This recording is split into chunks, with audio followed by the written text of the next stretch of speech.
Kami menantang para kreator muda untuk berkarya. Karawitan dibikin yang lebih dong, nggak hanya seperti yang pernah ada sebelumnya gitu loh. Ini adalah sesuatu yang bisa dimaknai sebagai satu bentuk cara pandang anak muda mensikapi kerawitan yang konon adalah sesuatu yang tua, yang kuno.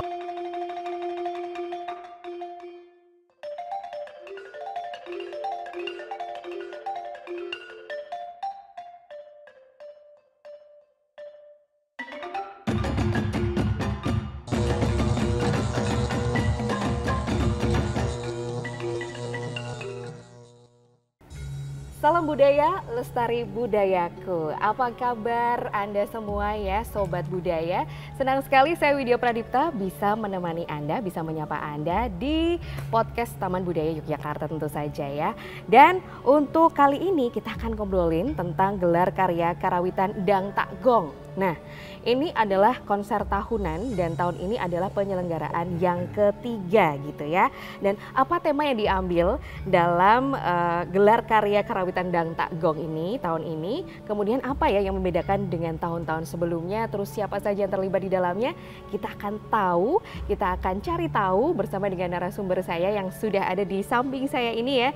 Yang pertama yaitu Bapak Anon Suneko, yaitu seorang dosen karawitan di ISI Yogyakarta ya, Pak Anon ya, kemudian pengrawit iya, penari juga iya, musik director juga iya, dan juga termasuk pendiri komunitas dari Omah Gamelan. Apa kabar? Baik. Baik, saya selalu ya Pak ya? Oh, harus selalu sehat. Semangat selalu ya? Cemungut. Cemungut.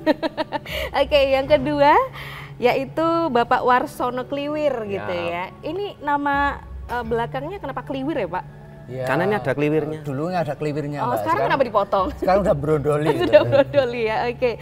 Pak Warsono Kliwir juga seorang dosen, lebih tepatnya dosen etnomusikologi ISI Yogyakarta gitu Pak ya.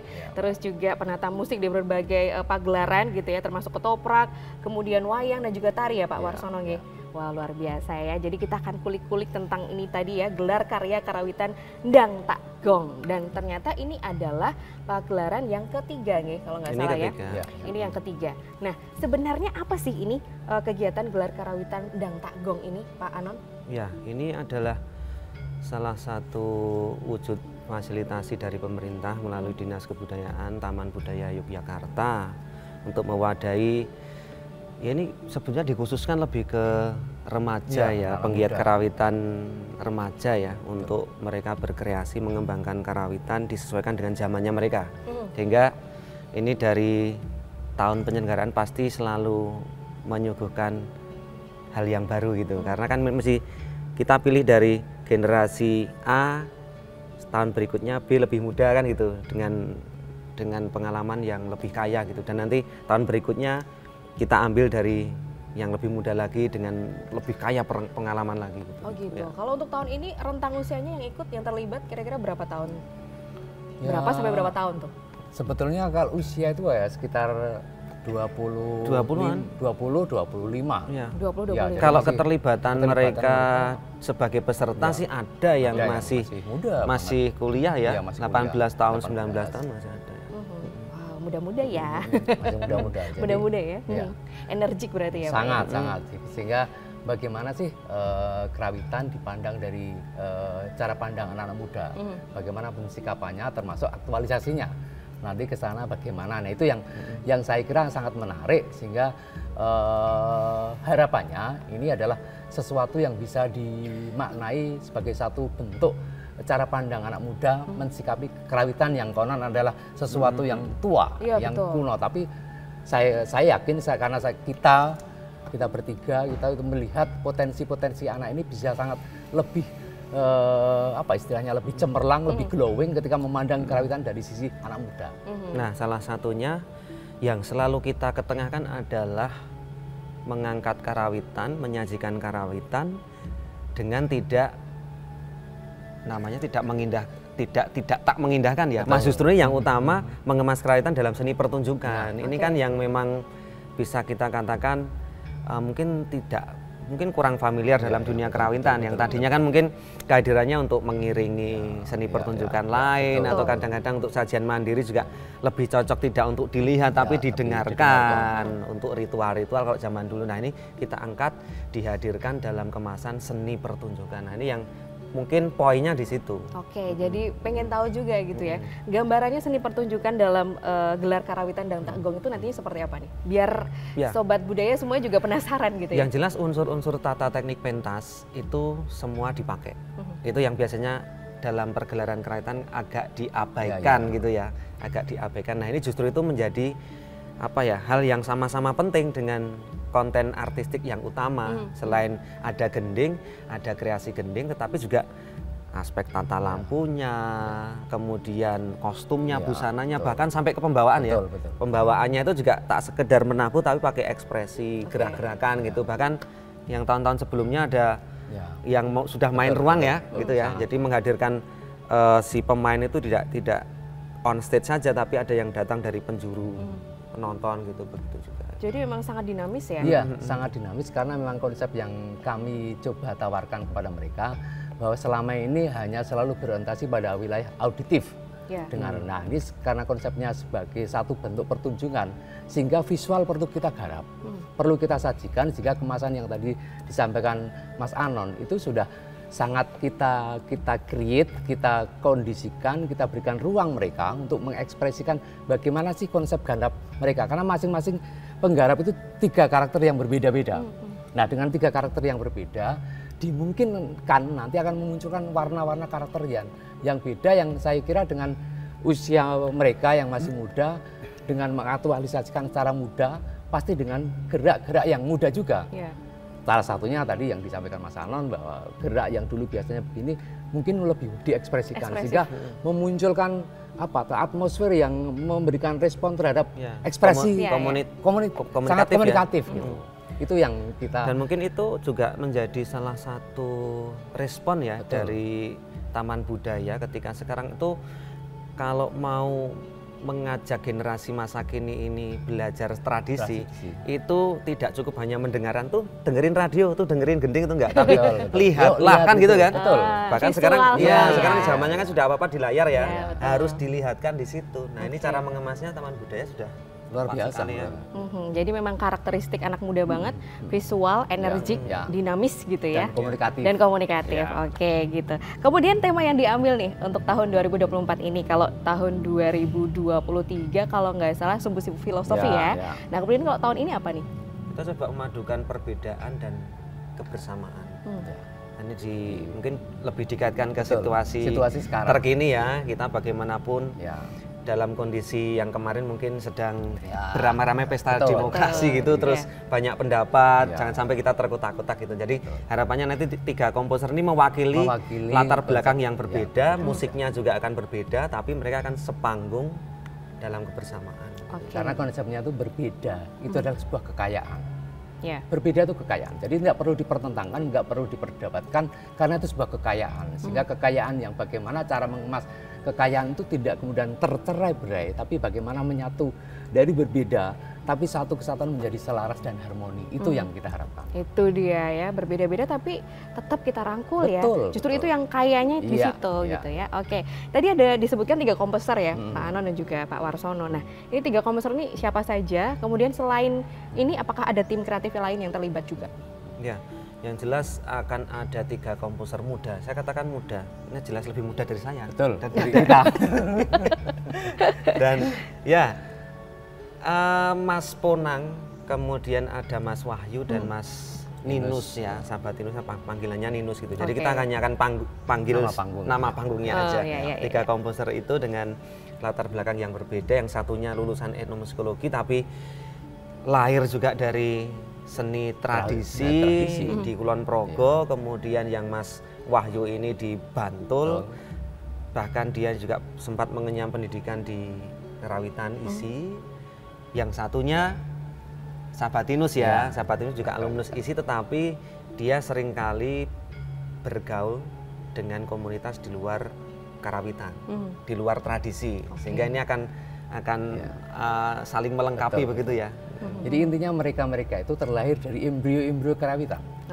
Jadi mereka adalah embrio-embrio dari kerawitan, cuman karena kadang-kadang cara pendekatan dan mereka lahir di era seperti ini, terus kemudian kedekatan emosional mereka dengan teman-teman yang sebaya mereka, nah itulah yang membedakan dengan kultur mereka embrio itu, sehingga kerawitan sebagai satu bagian kehidupan, tapi cara perilakunya itu kerawitan, tapi cara pensikapannya itulah yang membedakan. Oke, kita akan lihat besok gitu ya di tanggal 7 Maret ya 2024 gitu ya. Jadi silahkan untuk Sobat Budaya yang ingin mengikuti besok, ini terbuka untuk umum ya Pak ya? Terbuka untuk umum. Terbuka untuk umum, free lagi ya. Jadi kita akan menyaksikan bagaimana serunya gelar karawitan Dang Tak Gong itu tadi yang berbeda, tapi apa tadi ya temanya tadi?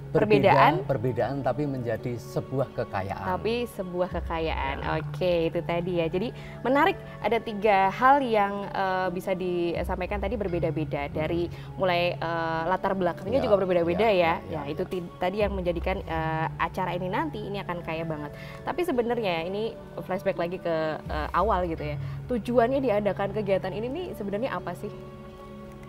Ya, ini sebagai wadah bagi seniman muda khususnya bidang karawitan ya untuk berkarya, bagaimana mengupdate kekaryaan dan pengemasan seni karawitan yang relate dengan kebutuhan masyarakat sekarang gitu. Misalnya titik beratnya penataan aspek visualnya gitu loh, penyajiannya. Jadi ini menjadi seni pertunjukan yang memang benar-benar seni pertunjukan, tidak hanya seni yang hanya didengarkan saja gitu, tetapi ini benar-benar dikemas. Kemudian pasti ini tidak bisa dipisahkan dari gamelan ini sebagai salah satu ikon Jogja, penguat keistimewaan Jogja ya, gitu ya.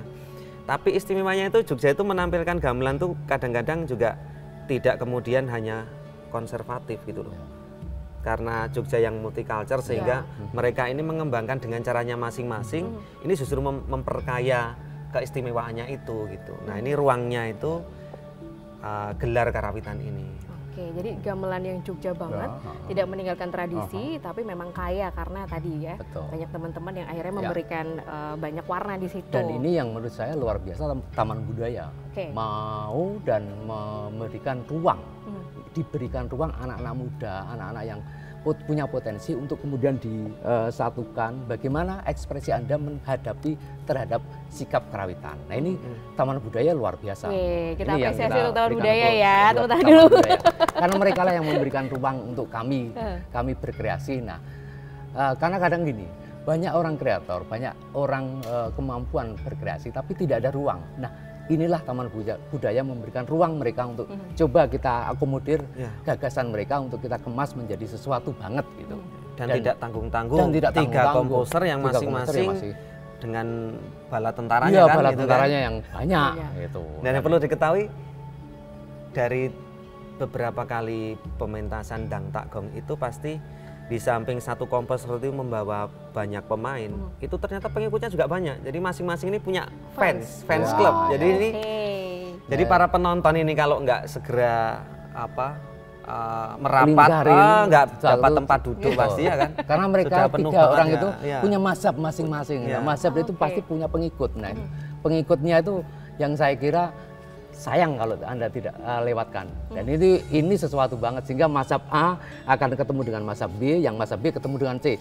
Kemungkinan nanti di Dang Tak Gong berikutnya akan mazhab ini berkolaborasi lagi dengan konsep yang mazhab yang berbeda. Saya kira gitu ya. Ya, lebih keren lagi lah pokoknya. Ya. Ini menarik ya, karena tadi disampaikan ada fans gitu ya. Berarti ini kan gambarannya antusiasme dari anak-anak muda ini sebenarnya sudah sangat tinggi ya untuk seni karawitan sendiri. Betul. Kalau di Yogyakarta ceritanya bagaimana tuh? Maksudnya teman-teman bisa bergabung ke seni karawitan akhirnya? Iya, sebetulnya tidak kemudian hanya karawitan yang kita maknai hanya gamelan dan gending-gendingan itu. Tapi ternyata anak-anak Jogja ini sudah memaknai gamelan ini lebih luas ya. Karawitan ini lebih sesuai dengan apa yang mereka butuhkan sekarang. Misalnya wujudnya bisa macam-macam. Penjelmaannya jebolan-jebolan karawitan ini bisa ke seni kerakyatan, ada yang kemudian mereka ke keroncong, kemudian mereka juga ke musik-musik yang lain, elektronik gitu ya. Ada yang ke orkestra, sehingga ketika mereka pulang ke rumah ini terus pasti membawa experience yang lain dan ya menginspirasi lah begitu ya. Betul. Seru ya ternyata ya. Jadi memang nggak boleh dilewatkan ya. Sekali lagi besok di tanggal 7 Maret 2024 ya Sobat Budaya. Ada di gedung Concert Hall TBY tentu saja ya nantinya ya. Ikutan aja langsung, ini free, terbuka untuk umum juga. Nah kita akan kembali setelah jeda berikut ini.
Ya Sobat Budaya, balik lagi di podcast Taman Budaya Yogyakarta. Tentu saja masih bersama saya Widya dan juga Pak Anon dan juga Pak Warsono. Wah, seru banget ya tadi obrolannya bahwa banyak anak-anak muda, teman-teman kita mungkin Gen Z juga yang ternyata sudah melek dengan dunia karawitan begitu ya. Dan tadi sebelumnya juga kita melihat ada tarian nih, tarian golek ayun-ayun jugak. Ini tarian apa nih? Menceritakan apa nih, Pak Anon? Salah satu tari klasik Jogja karya Romo Sas yang sebetulnya ini sama dengan golek-golek yang lain. Jadi kan selalu merepresentasikan remaja wanita yang sedang beranjak dewasa, suka dandan untuk menarik lawan jenis gitu ya. Kalau ini kebetulan kan gendengnya ayun-ayun, itu kan memang penuh cinta lah gitulah ya suasananya. Ya seperti suasana yang nanti akan kita bentuk di Dang Tak Gong 3 ya. Suasana yang penuh cinta gitu ya. Suasana yang penuh cinta, love di mana-mana gitu ya. Oke deh. Jadi memang itu tadi tarian yang memang sengaja ditampilkan spesial untuk Sobat Budaya gitu ya. Supaya tahu ada tarian ini loh gitu ya. Oke. Kemudian kita balik lagi ya ke gelar karawitan Dang Tak Gong, bahwa tadi belum disampaikan nih perbedaannya apa sama tahun-tahun sebelumnya, karena ini kan tahun ketiga pasti ada perbedaannya. Apa nih Pak Anon dan juga Pak Warsono? Pasti karena komposernya berbeda, itu karyanya pasti berbeda, ya kan gitu kan. Ya. Kemudian tema besarnya, mungkin dari tahun ke tahun pasti yang diusung tuh berbeda dari yang Dang Tak Gong yang pertama, kedua, yang kemarin mungkin lebih kepada konsep filosofi ya, pemaknaan dari filosofi sumbu filosofi Jogja ya. Kalau yang sekarang kan tadi yang sudah disampaikan, nah tentu saja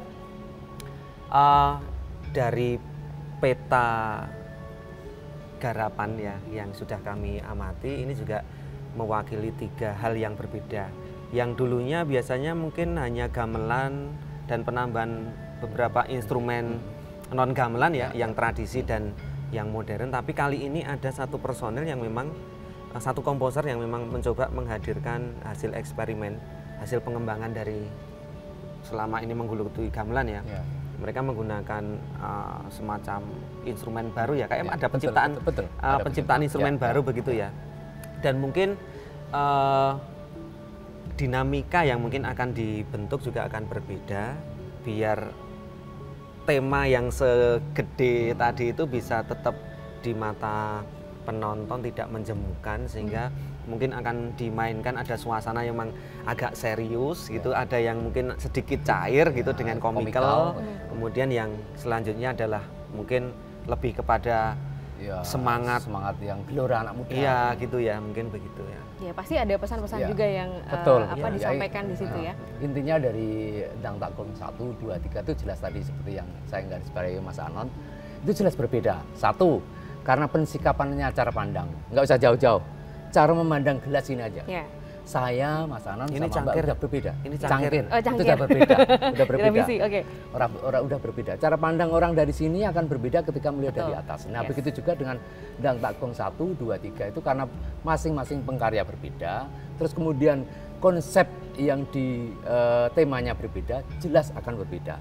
Tapi apakah 1, 2, 3 ini ada sesuatu yang sehingga ini menyebabkan sesuatu yang enggak, semuanya punya potensi, semuanya bagus, sehingga itulah yang membuat kenapa Dang Tak Gong menjadi kelas 1, kelas 2, kelas 3. Karena itu sesuatu yang progres. Jadi saya akan menambahkan progres karena tadi disinggung.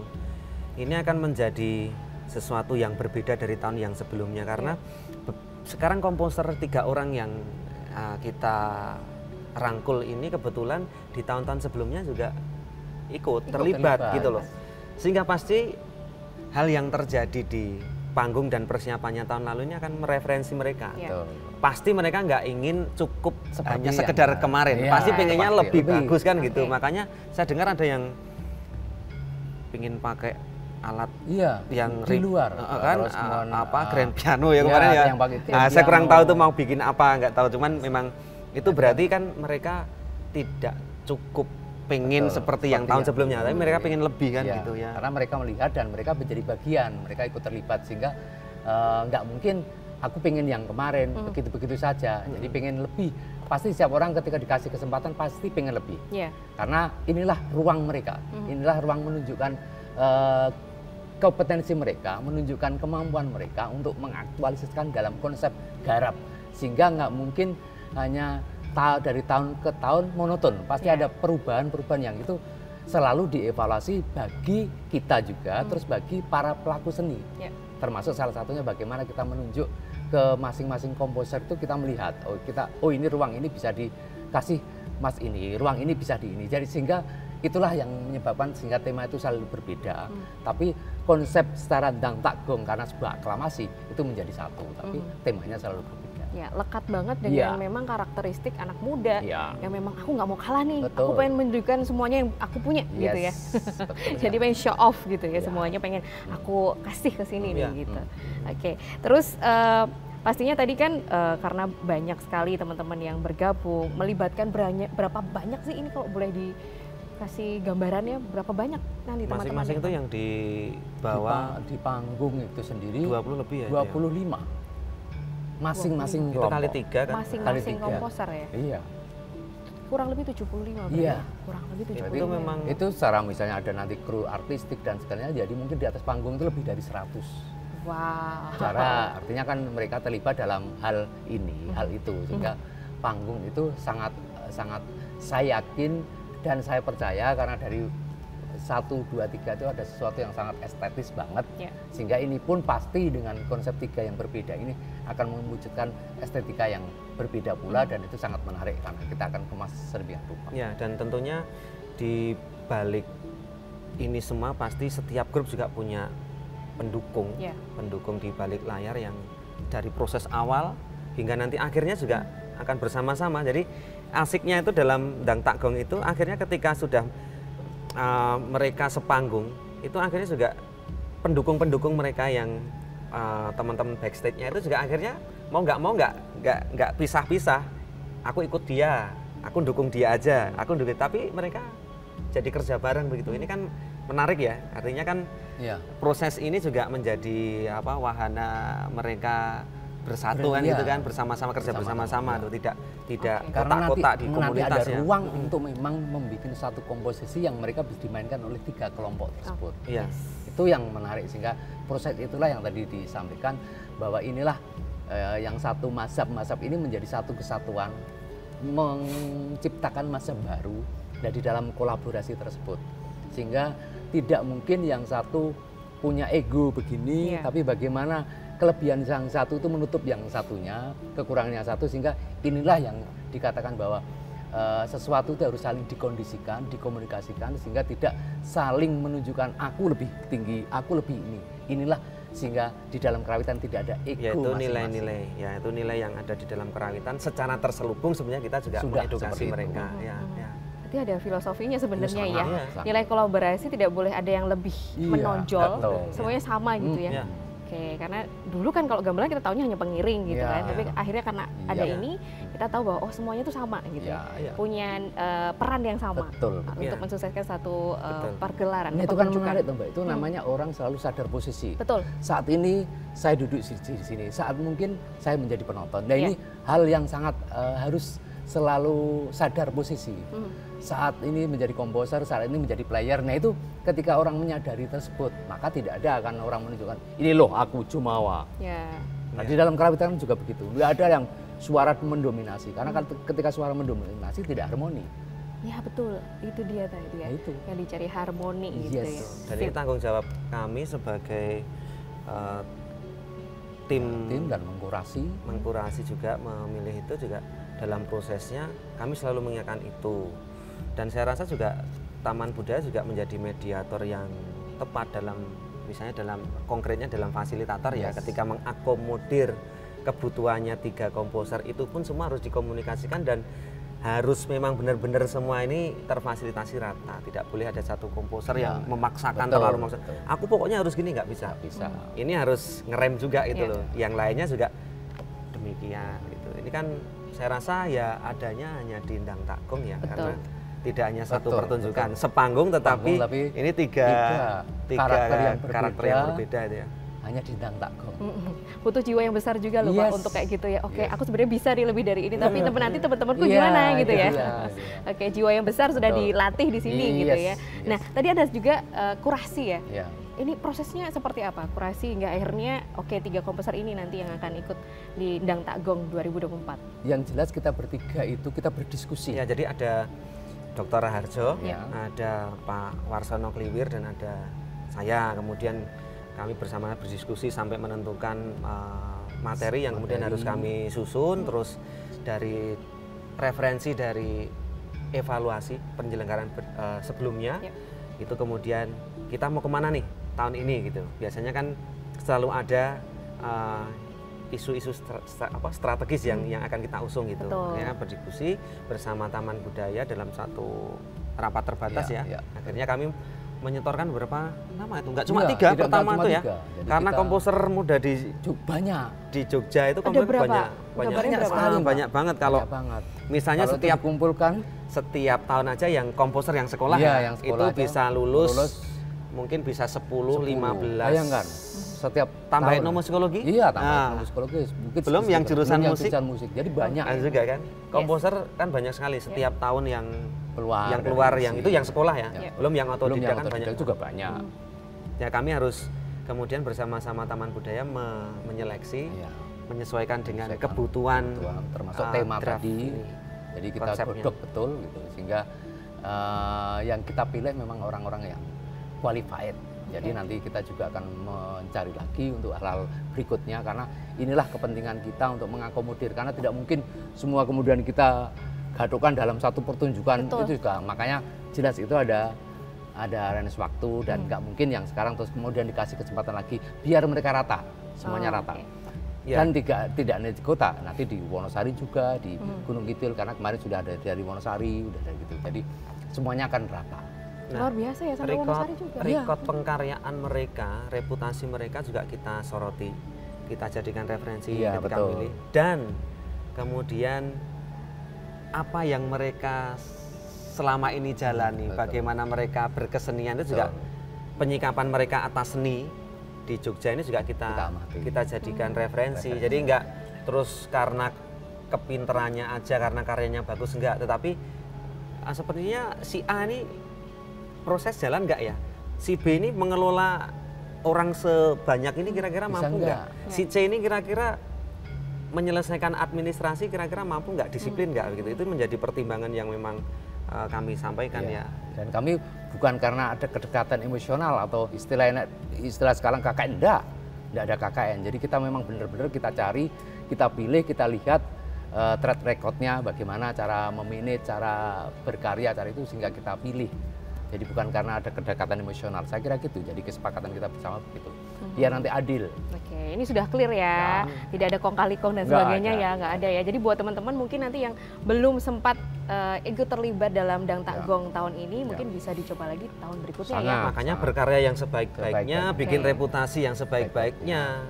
Biar nanti di lirik sama Taman Budaya. Gitu. Jadi tahun ini menonton dulu nggak apa-apa ya, sambil melihat ini besok aku bikin yang ini. Dan saya yakin yang terlibat di dalam mereka perform itu juga mereka para pengkarya juga. Artinya melibatkan teman-teman yang di bagian dari masing-masing pengkarya ada 3 itu, mereka juga di dalamnya juga banyak pengkarya. Jadi saya yakin itu adalah transfer pemahaman, transfer knowledge bagi mereka untuk kenapa kami dipilih di situ. Sehingga diskusi di dalam satu grup itulah juga menyebabkan sehingga mereka akan legowo, berarti ruang ini sebagai proses pembelajaran untuk bisa kemudian dipilih dari Taman Budaya. Begitu Mbak. Berarti cara perekrutannya ini sebelum tahun 2024 ya Pak ya? Itu ya? Di awal tahun. Di awal tahun. Ya. Tapi soundingnya biasanya di akhir tahun sudah ada rerasan kan gitu ya. Biasanya kan ini mau akan ada kegiatan tahunan gitu. Biasanya sudah ada nama-nama yang dikantongi begitu. Misalnya, komposer yang tahun ini yang bagus, yang lagi produktif siapa kan gitu. Itu dan termasuk kemarin itu juga kita sudah mengantongi Mbak. Ternyata hari H itu, aduh Mas saya pas di luar. Mereka ke luar negeri. Jadi mereka yang kita pilih sudah kita sounding ternyata ada acara yang sama gitu. Jadi bukan karena ini, jadi banyak kita seperti yang Mas Anan katakan tadi, kita milih banyak loh. Akhirnya kita kita sounding, kita ini ternyata ada ini, sehingga kita cari, bukan terus yang ini karena tidak bagus, mereka dari yang bagus-bagus kita cari. Bagus dan ini kebetulan cocok waktunya. Jadi yang tidak atau belum terpilih ini bukan karena tidak bagus ya. Iya. Bukan karena tidak bagus. Mereka mungkin akan kesempatan berikutnya. Ada kesempatan berikutnya, tenang. Jadi harus terus berkarya ya. Yes. Nanti akan dilirik oleh Taman Budaya Yogyakarta gitu ya. Jadi menarik banget. Ternyata banyak yang ikutan ya. Saya aja tadi bayanginnya berapa banyak gitu ya. Ternyata banyak juga ya. Itu bisa dibilang berapa ini nih teman-teman yang kemarin mendaftarkan diri istilahnya atau akhirnya dilirik tuh ada sekitaran berapa tuh Pak? Mungkin ada 10-15 mungkin yang banyak masuk ya? di yang daftar. masuk di daftar kita itu para pengkaryanya itu 10-15 diambil 3 ya? Iya. Wah, oke, baiklah. Ternyata banyak dan tenang aja, masih ada kesempatan yang lain untuk teman-teman yang belum bisa terlibat di Ndang Tak Gong tahun ini ya. Oke, Sobat Budaya kita akan terus ngulik ya gitu ya. Tapi ternyata waktunya udah mepet ya. Oh iya, oke. Seru banget ya obrolannya ya Pak ya. Kita akan kurang panjang ini. Kurang panjang ya. Kita akan balik lagi setelah jeda berikut ini.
Sobat Budaya masih di podcast Taman Budaya Yogyakarta. Masih bersama saya Pak Anon dan juga Pak Warsono ya. Kita seru banget obrolannya ya Pak ya. Ternyata memang seseru itu ya ngomongin tentang karawitan loh. Jangan salah ya Sobat Budaya ya. Karawitan nggak cuma gamelan, tapi banyak instrumen-instrumen lainnya yang perlu kita tahu juga gitu ya Sobat Budaya ya. Termasuk juga tadi harapan dari kegiatan ini, dari Ndang Tak Gong ini. Pasti punya harapan dari narasumber ini. Dari Pak Anon dulu, nanti ke Pak Warsono. Ya, yang jelas kami bersama Taman Budaya ini kan memfasilitasi, tetapi juga ngasih tantangan, gitu loh. Tantangannya bisa nggak karawitan tuh dibuat menarik lagi. Salah satunya dengan menata berbagai aspek yang dibutuhkan untuk menjadi seni pertunjukan yang lebih layak gitu loh. Karena sekarang tren dunia kan ya ada K-pop, ada hip, dan mereka pasti bikin karya itu selalu enak dilihat gitu loh, nggak cuma musiknya bagus tapi dilihat enak juga gitu, sehingga ini memang kami menantang para kreator muda untuk berkarya karawitan dibikin yang lebih dong, nggak hanya seperti yang pernah ada sebelumnya gitu loh. Yang jelas memelihara tanpa mengembangkan dan membuatnya lain itu bisa kelindes zaman lah gitu lah, intinya gitu. Pak Warsono melengkapi. Yang jelas inilah ruang kenapa dinamakan Ndang Tak Gong. Ndang Tak Gong mungkin akan berbeda dengan gelaran karya-karya karawitan yang lain karena ruang ini adalah ruang kreasi yang tadi sudah ditekankan bahwa bukan hanya auditif tapi bagaimana visual, sehingga hal-hal yang visual yang sangat komunikatif dan energik serta menarik ini yang dikemas dalam Ndang Tak Gong, sehingga ini akan terus bergulir. Harapannya ke depan itu Ndang Tak Gong akan selalu menjadi di hati karena mereka yang dihasilkan dari konsep Ndang Tak Gong memang orang-orang yang kreatif, komunikatif dan sangat energik. Yes, itu dia. Regenerasi Pak terakhir ya, ini regenerasinya seperti apa nih untuk teman-teman dari karawitan sendiri? Untuk regenerasi ya gini, jangan mereka bebani dengan sesuatu yang sangat memberatkan, tapi bagaimana belajar karawitan sesuatu yang sangat indah dan mengenakan, sehingga para generasi muda akan tertarik tidak hanya sebatas gending-gending yang sangat menyulitkan, tapi bagaimana gending-gending yang sangat komunikatif, terutama bagi mereka anak-anak muda, sehingga karawitan benar-benar menjadi bagian dalam kehidupan dan menjadi sebagai identitas dan jati diri khususnya Jogja. Ini dia, mantap. Pak Anon. Ya, kalau menurut saya Ndang Tak Gong ini adalah salah satu cara untuk melayakkan karya seni karawitan kekinian pada tempat yang semestinya sekarang loh ya. Semestinya sekarang tuh yang bagaimana gitu loh. Jadi sekarang yang maju, sekarang yang kompetitif, sekarang yang apa-apa tuh global gitu ya. Bagaimana karya karawitan tapi bisa dinikmati oleh orang yang di luar karawitan, orang yang bahkan nggak paham karawitan, bahkan lebih ngawur lagi yang nggak paham musik. Datang di Ndang Tak Gong tetap bisa menikmati dan bisa kasih jempol. Dan itu yang menjadi stimulus sehingga nanti dinata, ternyata kalau aku ingin belajar klasik apa ya? Nah, dari sesuatu yang di sini dibuka pikirannya, dibuka ruangnya, pemahaman, sehingga selanjutnya nanti terserah Anda kan begitu. Selanjutnya terserah Anda, tapi bukan iklan ini ya. Ini supaya Sobat Budaya juga lebih tertarik lagi, mungkin bisa dikasih 3 pilihan kata yang bisa mewakili Ndang Tak Gong 2024 ini nantinya, supaya banyak teman-teman yang ayo ikutan itu tadi. Apalagi teman-teman yang mungkin ngerasa aku belum pernah nih nonton karawitan, apa serunya ya gitu ya. Mungkin dari Pak Anon dulu, 3 kata yang bisa mewakili serunya atau kerennya Ndang Tak Gong tahun ini. Ini pasti dijamin dong ya dengan 2 narasumber ini. Sudah terpikir? Sudah. Atau Pak Warsono dulu? Saya nggak apa-apa ya. Datang, saksikan, kasih jempol. Nah, datang, saksikan, kasih jempol. Pak Warsono apa? Datang, saksikan, pasti menyenangkan. Woi, mantap. Cakep. Cepungut gitu tadi ya, cakep. Itu dia tadi beberapa hal yang boleh kita tahu gitu ya, apalagi untuk Sobat Budaya mungkin memang sangat awam dengan dunia karawitan. Ayo, justru ini waktunya supaya kita bisa nonton, bisa menikmati, bisa tahu ya Ndang Tak Gong ini tempatnya gitu ya, karena akan ada kemasan yang menarik, visual, energik, anak-anak muda. dan pasti juga ekspresif tentu aja ya. Oke, terima kasih Pak Anon dan juga Pak Warsono.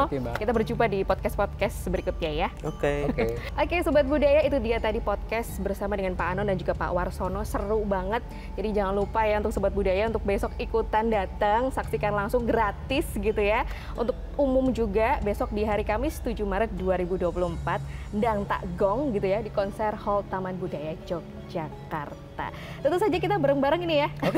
Ini salam yang harus selalu kita sampaikan gitu ya ke Sobat Budaya semuanya gitu ya. Oke, untuk Sobat Budaya ini spesial untuk Sobat Budaya. Saya Widya Pradipta dan juga Pak Anon dan juga Pak Warsono pamit undur diri. Salam budaya, lestari budayaku. Sampai jumpa.